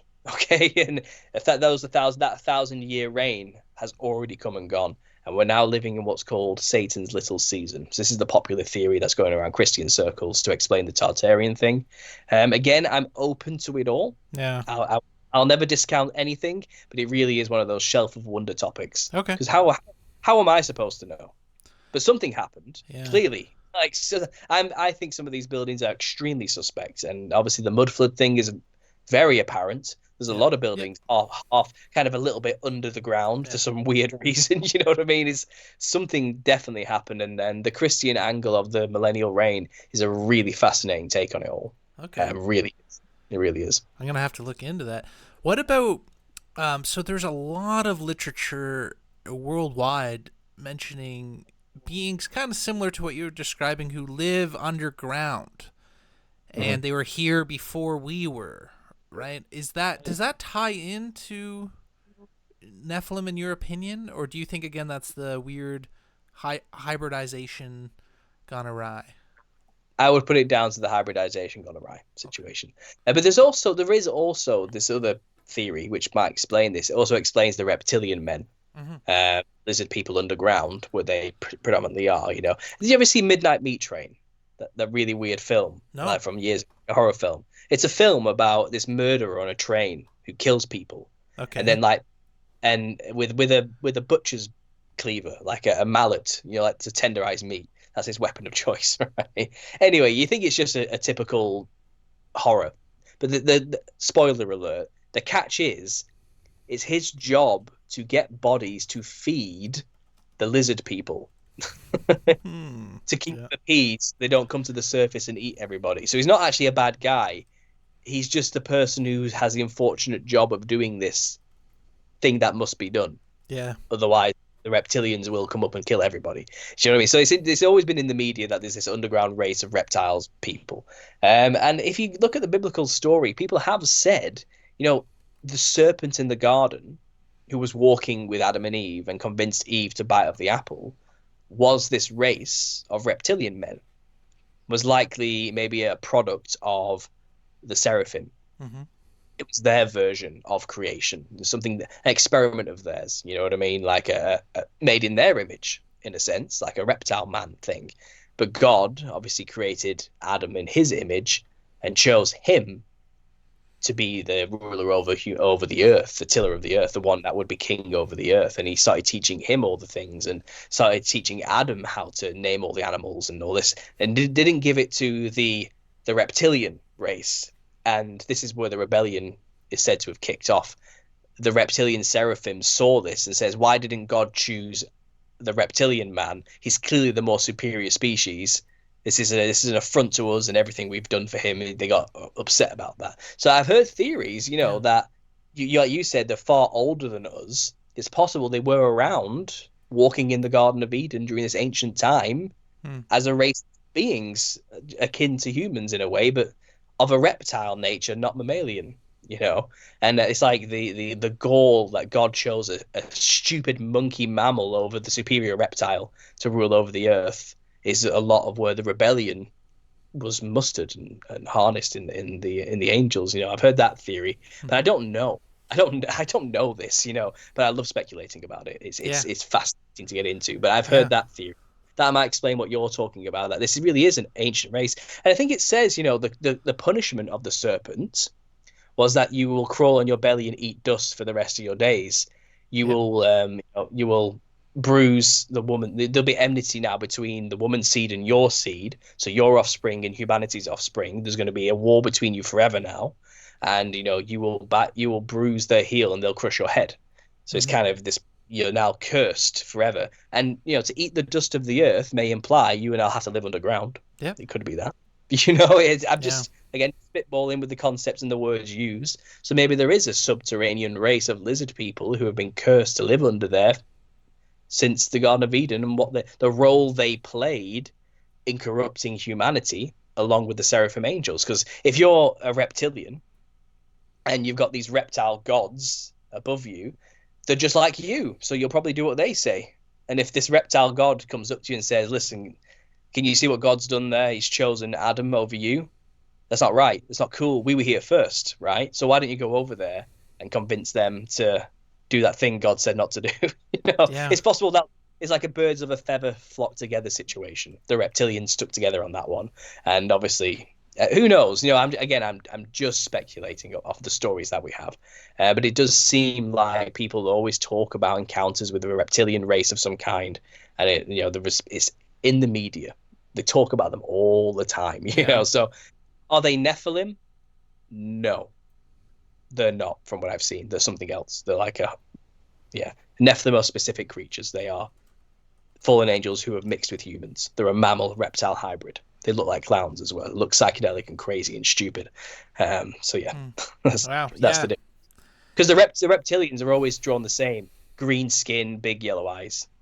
They're always the same, aren't they? There's nothing clownish about them particularly, and I think that's because they are a specific class or race of entity that does exist, Okay. probably still in physical form. So yeah, who knows? Yeah. Like in the occult, right? They'll use many different symbols to explain the same thing, right? And they'll have different manifestations, like Saturn is also the check mark, is the square, is, the eye of Yeah. Sauron. And so for me, when I heard your thesis, I kind of tied it in with the whole reptilian thing. But I guess ultimately we're just speculating extreme hypotheticals here. But no, I like I like what you're saying. And the justification. Yeah, like you'll be at their heels, eating dust. That's interesting. So I see what you did there, and I appreciate it. When you see, when you see, let's say in the world politically, do you see a certain group being more Nephilim adjacent? Yeah, you've got to be careful here. You've got to be careful what you say. I called them the multicolored collective to get around actually talking about the individuals in question here. Yeah. But yes, a certain group of people who do seem to be heavily influenced by the demonic, as shown through their color palette and designs and the things they choose to wear. Okay. I think the spiritual world is a reflection of the physical. That's what's understood by these ancient tribes, and dressing like the thing attracts the thing to possess you. But also, if you're also heavily possessed by something already, you will reflect that in the things you choose to wear in the physical realm and the way you make yourself up to be. And you find members of the multicolored collective, which, by the way, is a huge umbrella of different classes of people with different ideologies and beliefs, but they all fundamentally eat each other alive in the end, But Mm-hmm. their flag is the multicolored flag, we'll say. They like to go on huge processions in which one of the worst possible sins is their logo, Mm-hmm. pride. So it's kind of these people, do seem to manifest the spirit that's guiding them, which is the psychedelic fractaled multicolored Nephilim creatures. And what is a gentleman who chooses to make himself up like a female, but something that looks incredibly clownish today. Yeah. I think I said it in the most politically correct around the algorithm way I could possibly explain it. But yes, people know what I'm talking about. People say it in the comments all the time. They look like clowns, don't they? And what they're really channeling is the Nephilim in a way. Yeah. Yeah. But what about, there does seem to be on the world today a lot of evil that's not only clownifying, okay, kids and pushing what you're discussing, but kind Yeah. of trying to bring forth an Old Testament prophecy and make it reality on the planet today in terms of following kind of Old Testament doomsday prophecies and such that have immense power, economic, and in media and such. Do you also see that force being Nephilim? That there's groups high up politically that are serving the Nephilim, who may be in charge of banking, media, things like that. I see what you're saying. Yeah, Yeah, okay. So the synagogue of Satan is what they're referred to yeah, as. We know who the master truly is. They are not the people they claim that they are. Okay, so that's the best way to summarize it very quickly and as succinctly as we can yeah. without getting too in trouble. But what I will say is there's a hierarchy behind them, which is fallen rebellious angels, their offspring, which are in the spiritual realm, and then there's secret societies that work below them as well and above them and for them. So the physical foot soldiers are the humans who are aligned with the demons who answer to their parents, the rebellious angels. There's a Mm, hierarchy.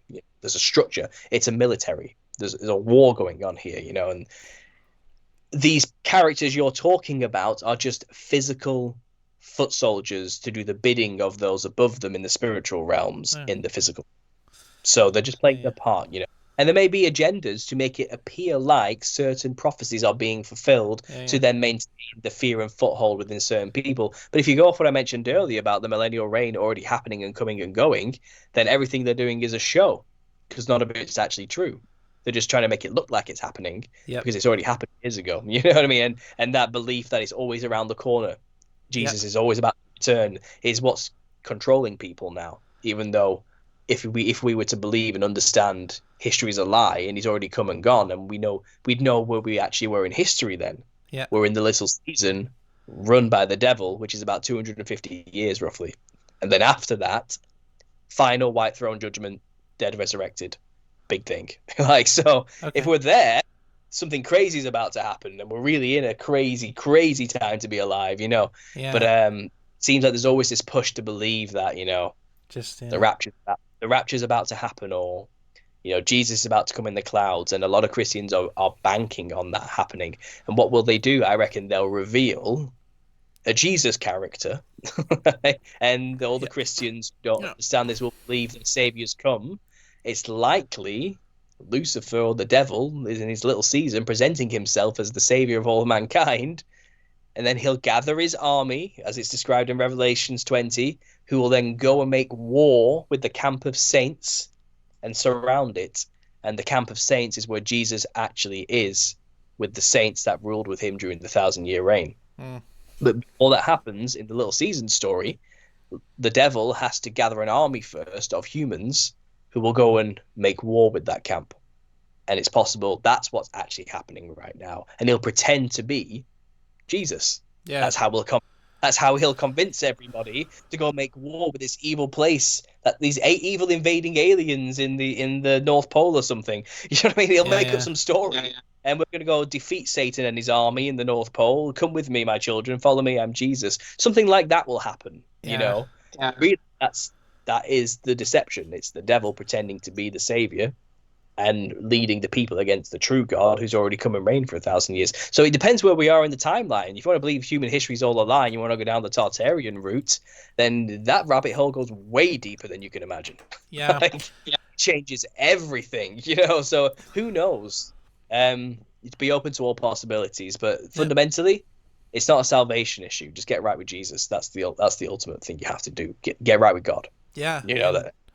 Yeah. yeah, on that point, I really do appreciate your last few videos about truthers, and I put out a my first episode was about the truther trap and why I argue why it's a psyop, right? And I think this is a big problem that a lot of people need to unplug from, and I think it is evil in that, you know, we're all searching for knowledge, and when you start to wake up to the fact that the world is evil, things don't make sense, you're being lied to, the truther community is there as a, you know, open arm hug for, you know, all of us. You and I have been through this, right? So we know what it's like, right?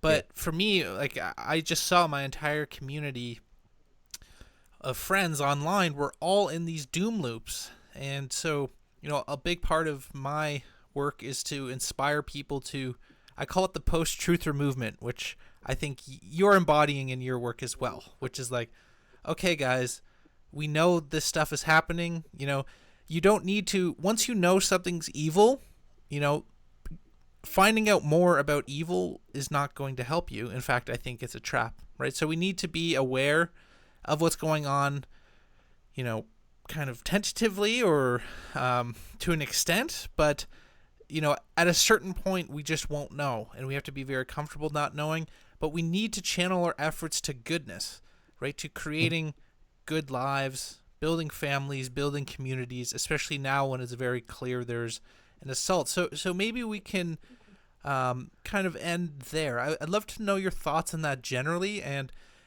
based off what you know, with respect to Nephilim and, you know, how they're engaging in society, where do you think we're at right now, and what do you think people can do practically in their lives to, I guess, resist and to grow amongst this? Yeah, well, like I said, my channel originally, and still is, other than this Nephilim clown thing, which I've become known for, is a meta commentary on what it means to be a truther and how to deal with learning the truth in healthy ways. That's basically what my goal has always been, because I understand what it's like when you first discover the truth, whatever that truth is. It's usually there's some sparking point for everybody. There's some topic. It doesn't matter what it is necessarily, but it sends you down a journey that there's no coming back from. Mm-hmm. That which has been seen cannot be unseen type of stuff. You can't just suddenly forget the truths you've learned and the corruptions you've come upon. You know. Yeah. And I understand that journey is very destructive. Okay, for many reasons. So first of all, people tend to discover these things, and the first instinct is to go running to their friends and family to tell them what they've learned out of love. It's I want them to know the truth too type of attitude. And if they just see it, they'll understand. And it's based in naivety, unfortunately, because what they realize is they hit a wall, Hmm. a very brutal wall of rejection. The family and friends reject them wholeheartedly and look at you and say, "You've lost your mind. You've gone crazy. Are you okay? Do you need help?" You know, and it's like they won't listen to anything you're telling them, and you then start to feel insane. It's like you're being gaslit. Am I insane? What's going on here? You know, you can start to spiral yourself, and then it becomes this. No, I'm not insane. They're all crazy, and you start to turn against these people, and you start calling them sheeple, Yep. idiots who just can't see the truth. They're just blind. They're not awake like me. And Yeah. then you can start becoming hateful, and then you start to go down this weird, horrible route where you've alienated yourself from everybody, and you're alone. And what you do when you're in this, you doom scroll and you keep watching more and more videos, exposing more and more of these dark, hidden, secret, Yeah. occulted truths. And they are true. I'm not saying they're not, but you're not coping with it well. Yep. You're alone, and you can't be alone during this time. You cannot be alone during this time. It's great that we have a community online that we will help each other. That's kind of my point. It's the right information in the wrong hands most of the time. A lot of the people originally, when I came to the Truth of Culture, were making videos trying to share the truth, you know, but they weren't very good at it. They looked hyper Yeah. sensationalized, over the top. They literally sounded like the stereotype conspiracy theorists, rambling and raving, pointing at the board behind them with all the pictures stuck up there, with all the lines connected to. They were a walking, talking stereotype, and people don't respond to that. They've been programmed, in fact, not to. The stereotype exists as a stumbling block for you, because if you start coming across with the doing the things human nature is, to ramble and rave to your friends and family in a certain excitable way, they've already been programmed to laugh at people who do that. Don't fall into the trap of being like that. So my tips for truth this series is how to handle the information properly. If you've learned the truth, you are now an ambassador for that truth. Okay. If you want to go out there and spread it, you need to do it right. Hmm. You can't just be haphazard with the information. The information is a weapon. The truth is a sharp, powerful sword. Don't go around swinging that in people's faces. They will get defensive. Yep. That's the truth. You know, that's how Yep. it works. Yep. And worse yet, they'll attack back. They'll shoot you. You know what I mean? And some cases, quite literally, in certain places, you know, in the world, it's not always freedom of speech is not a thing everywhere. You Americans might think that, but I certainly don't have freedom of speech where I live. I have things I'm allowed to say and things I'm not allowed to say Bro, I'm by in law. Canada. We're Oh, afflicted well, by it's the same different then. Commonwealth. Yeah, we're under the same thing, the same oppression. You understand then, especially with the whole thing going on with Trudeau. Never mind, whatever, right? Move Yeah, on from that. we're But there. yeah, fundamentally, the truth is a weapon. You have to be careful with it. And if you are going to represent the truth, you're an ambassador for it. You better represent us well.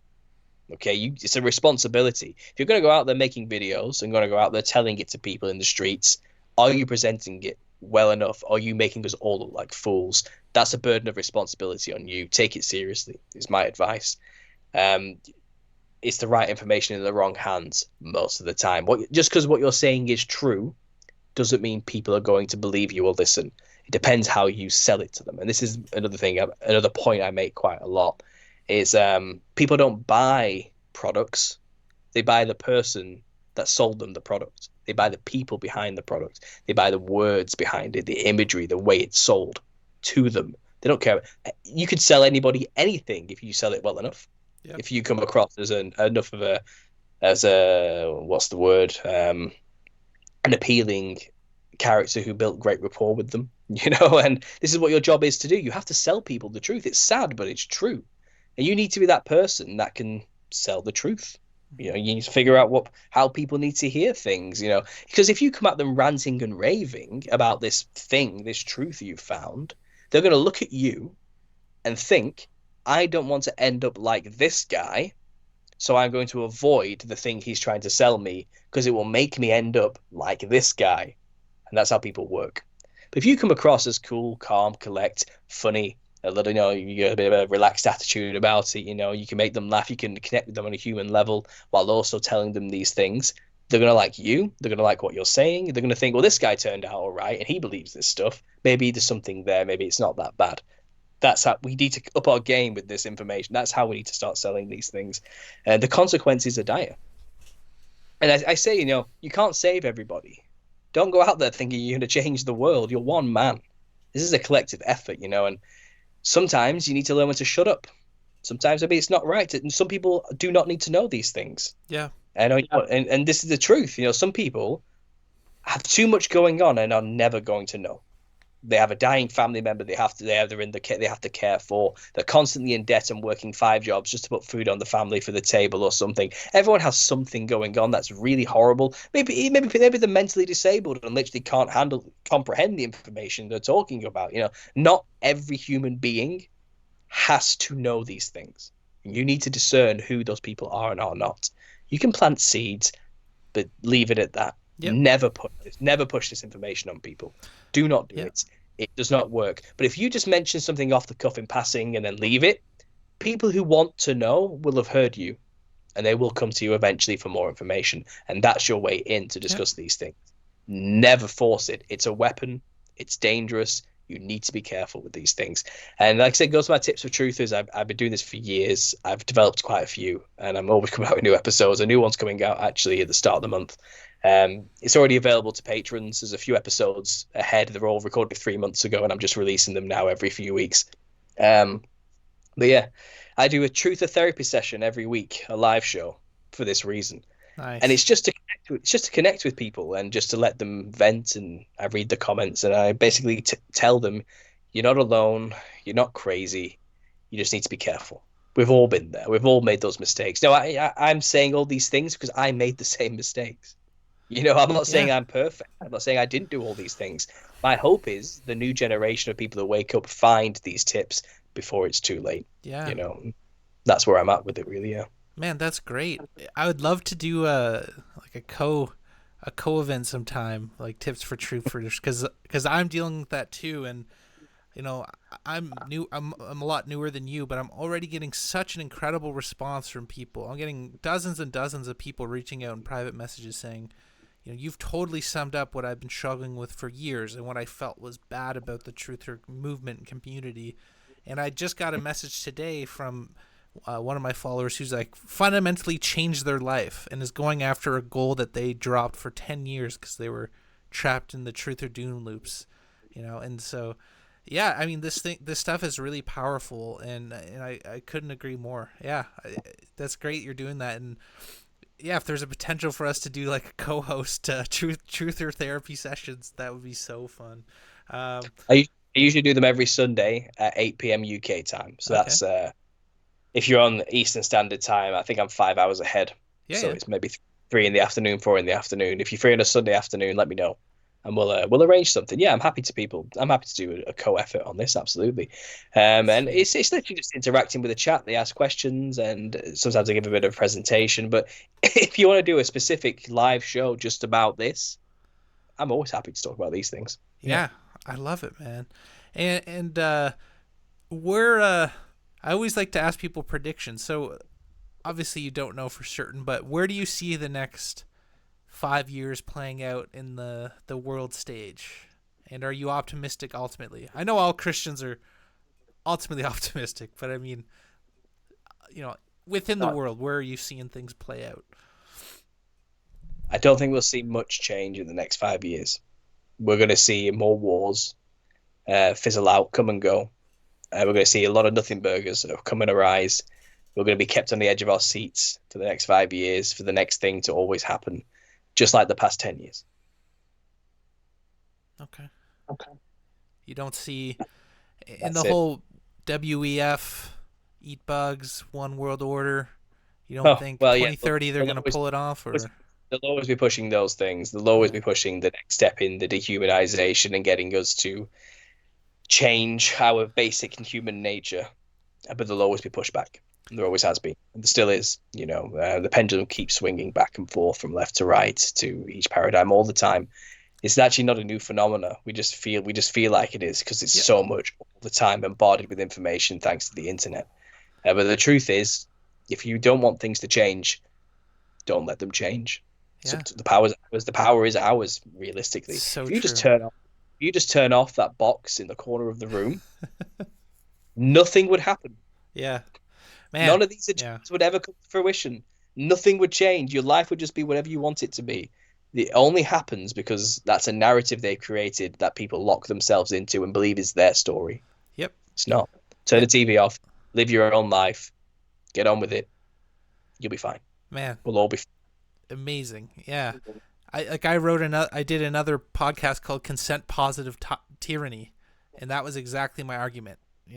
For me, when I shut off the phone and started being in nature more, I realized, wow, life is actually really beautiful and awesome, and all the problems we face are just in the mind, right? I believe the controllers are sorcerers. They have almost no physical power now, right? We almost never get a physical interaction with a police officer or somebody, like it was apparently in communist Russia with the spies on every corner, right? It's they become that's why I call it the Spellbreakers podcast, because they're masters at mental spells, right? When fine. then enough people believe is reality and then act that out in the world. Whereas if you just literally say no or don't buy into it, you don't have to get angry. You don't have to lash out, because that's part of their game too, creating like a polarity. You just say no and create goodness in your life, and you've won. And it's way simpler, right? They always want it to be very complex, but I see it Hmm. as that simple. Turn off, make families, turn off the screens, and live good lives, right? And that's where I think Christians, especially now, are getting it so right. Especially where I live, like all our friends are Christian families who are just crushing it, having kids. We're growing food with them. It's great, man. So, yeah. All right. Well, yeah. Anything else to add, Paul? I know we're over the 2 hour mark here, but yeah, Yeah, one last tip, which kind of matches in with what you were saying, is if you are in the doom loop, take a break, turn it all off, go be with your friends and family. Do not watch another video for at least 2 weeks on anything to do with truthers or topics or doom or anything at all. If you're gonna watch anything, read a book, something funny, something light-hearted, something family-friendly, wholesome, whatever it is, or go on a holiday, go for a walk, just take a break. The world's it's not going anywhere, and yeah, you're certainly not going to change the world overnight. It's not going to miss you. Just go take a break. Okay, I took 5 years before I came back to YouTube, and in those 5 years, things got better. And I was in that doom loop. I was there before I took that break. I kind of thank God I got forced off of YouTube because of it, because I think it saved me from going down a very dark place. I've oh been yeah, there. So I'll just end with that bit of advice. It's okay to take breaks. Don't beat yourself up for it. The fight's not yours alone. There's plenty of us out here fighting as well. Don't worry about it. yeah, buddy, yeah. Yeah. Take a break, man. Love it. Yeah, and I see the reality of God in your life and in your story. The fact that you've come through all of that and you're crushing it, man. So, yeah, praise be to God. And mate, thank you so much for your time. I loved it. It was fantastic. Sorry for the internet mix-up. It's the struggle of off-grid life. So Uh, I'm glad it don't worked. worry. Yeah, Thanks for having me. It's been great speaking to you. We'll do it again sometime, definitely. cool, man. All right.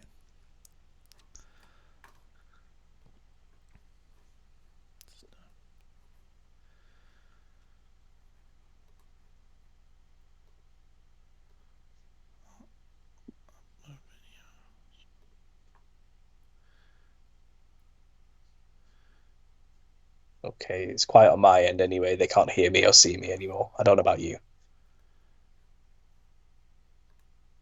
Just ended it. Sweet, There man. you go.